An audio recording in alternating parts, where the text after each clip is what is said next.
ನಮಸ್ತೆ ಎಲ್ರಿಗೂ. ಇವತ್ತೊಂದು ಅಂಡೆಕ್ಕ ಫಂಡ್ ಆಯ್ತಾ.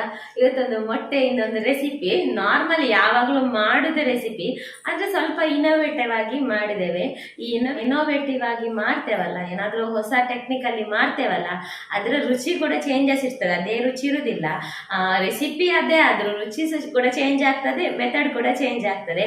ಹಾಗಾದರೆ ಇವತ್ತೊಂದು ನನ್ನದೊಂದು ಹೊಸ ವಿಧಾನದ ರೆಸಿಪಿ ಮಾತ್ರ ನಿಮಗೆ ಗೊತ್ತಿರೋದೆ, ವಿಧಾನ ಮಾತ್ರ ಹೊಸದು. ಬನ್ನಿ ಸ್ಟಾರ್ಟ್ ಮಾಡ್ರಿ ಇವತ್ತು ಅಂಡೆಕ್ಕ ಫಂಡ.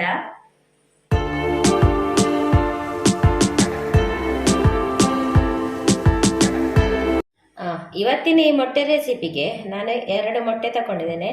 ರೆಸಿಪಿ ಎಂತಪ್ಪ ಅಂದರೆ ಆಮ್ಲೆಟ್ ಅಂದರೆ ನಿಮಗೆ ಈರುಳ್ಳಿ ಕಟ್ ಮಾಡಲಿಕ್ಕಿಲ್ಲ, ಮೊಟ್ಟೆ ಕಲಸ್ಲಿಕ್ಕಿಲ್ಲ.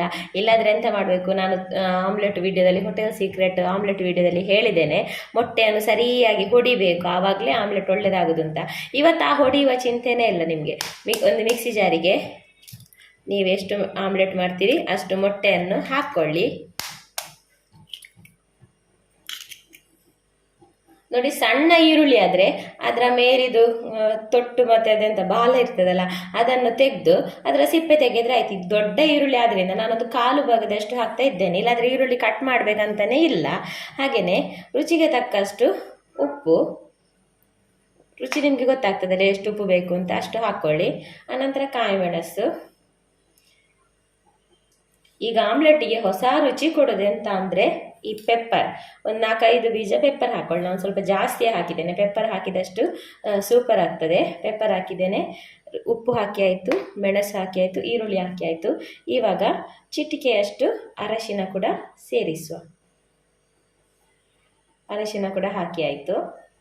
ನಿಮಗೆ ಬೇಕಾದ್ರೆ ಗರಂ ಮಸಾಲೆನೂ ಹಾಕ್ಬೋದು, ಕೊತ್ತಂಬರಿ ಸೊಪ್ಪು ಆದರೆ ಅದು ಕೂಡ ಹಾಕ್ಬೋದು. ನಾನಿಲ್ಲಿ ಸ್ಪೆಷಲ್ ಆಗಿ ಪೆಪ್ಪರ್ ಆಮ್ಲೆಟ್ ಮಾಡೋದು, ಅದಕ್ಕೆ ಪೆಪ್ಪರ್ ಸ್ವಲ್ಪ ಜಾಸ್ತಿ ಹಾಕಿದ್ದೇನೆ.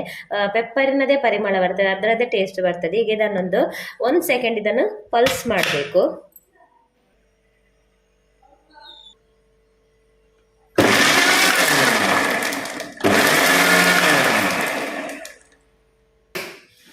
ನೋಡಿದ್ರಲ್ವಾ, ಜಸ್ಟ್ 2 ಸಲ ಪಲ್ಸ್ ಮಾಡಿದೆ. ನೋಡಿ ಹೇಗೆ ನೊರೆ ಬಂದಿದೆ ಅಂತ. ಹಾಗೆಯೇ ಈರುಳ್ಳಿ ಅದು ಇದೆಲ್ಲ ಕಟ್ಟಾಗಿದೆ. ಈಗ ತವ ಬಿಸಿ ಆಗಲಿಕ್ಕೆ ಇಡಿ, ಪಲ್ಸ್ ಮಾಡುವಾಗಲೇ, ಮಿಕ್ಸಿಗೆ ಹಾಕುವಾಗಲೇ, ಯಾಕಂದರೆ ತವ ಒಳ್ಳೆ ಬಿಸಿ ಆಗಬೇಕು. ನಾನಿಲ್ಲಿ ಐರನ್ ತವ ತಗೊಂಡಿದ್ದೇನೆ, ಅದಕ್ಕೆ ಸ್ವಲ್ಪ ಎಣ್ಣೆ,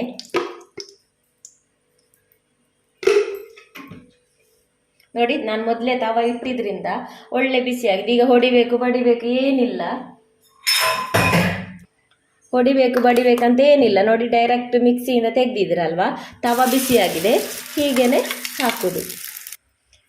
ನಂತರ ಇದನ್ನು ಸ್ಪ್ರೆಡ್ ಮಾಡಿ. ಪೆಪ್ಪರ್ ನೀವು ಪುಡಿ ಹಾಕಬೇಡಿ, ಇಡೀ ಪೆಪ್ಪರೇ ಹಾಕಿ ಆಯಿತಾ. ಇಡೀ ಪೆಪ್ಪರ್ ಪುಡಿ ಆದರೆ ಒಳ್ಳೆ ಟೇಸ್ಟ್ ಬರೋದು, ಪೌಡರ್ ಹಾಕಬೇಡಿ. ಇದನ್ನು ನೋಡಿ ಸ್ಪ್ರೆಡ್ ಮಾಡಿ ಎಲ್ಲ ಕಡೆ. ನೋಡಿ, ಇದು ನೋಡುವಾಗ ಆಮ್ಲೆಟ್ ಥರ ಇದೆಯಾ? ಎಗ್ ದೋಸೆ ಅಂತ ಹೇಳ್ಬೋದಲ್ಲ. ಒಳ್ಳೆ ನೊರೆ ಬಂದಿರೋದಿರೋದು, ಸ್ವಲ್ಪ ದಪ್ಪನಾಗ್ತದೆ. ನೋಡಿ, ಒಳ್ಳೆ ಫ್ರೈ ಆಗಲಿಕ್ಕೆ ಬಿಡಿ. ನೋಡಿ ದಪ್ಪ ಇರ್ತದೆ. ಹೀಗೆ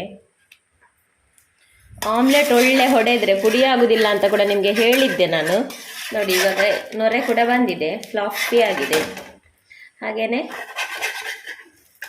ನೋಡಿ, ಮಿಕ್ಸಿಯಲ್ಲಿ ಗ್ರೈಂಡ್ ಮಾಡಿದ್ರಿಂದ ಇದು ಆಮ್ಲೆಟ್ ಅಲ್ಲ, ಎಗ್ ದೋಸೆ. ಅಕ್ಕಿ ಹಾಕದೆ ಎಗ್ ದೋಸೆ, ಬರೀ ಎಗ್ಗಿಂದ ಎಗ್ ದೋಸೆ, ಎಂತ ಬೇಕಾದರೂ ಹೇಳ್ಬೋದು ಇದಕ್ಕೆ.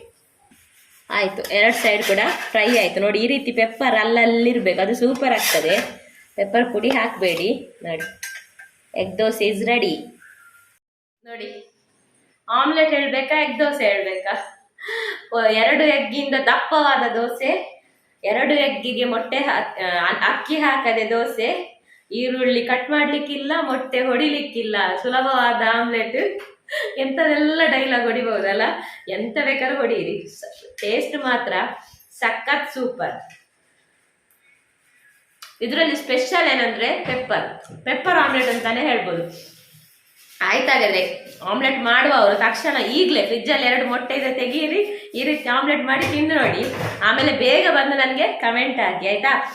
ಇವತ್ತಿನ ಈ ಆಮ್ಲೆಟ್ ರೆಸಿಪಿ, ಇವತ್ತಿನ ವಿಡಿಯೋ ಇಷ್ಟ ಆಗಿದ್ರೆ ವಿಡಿಯೋಕ್ಕೊಂದು ಲೈಕ್ ಮಾಡಿ ಆಯ್ತಾ. ಹಾಗೆಯೇ ಚಾನಲ್ಗೆ ಸಬ್ಸ್ಕ್ರೈಬ್ ಮಾಡಿ. ಭೇಟಿಯಾಗೋಣ ಮುಂದಿನ ವಿಡಿಯೋದಲ್ಲಿ. ಅಷ್ಟು ತನಕ take care, bye. Thanks for watching.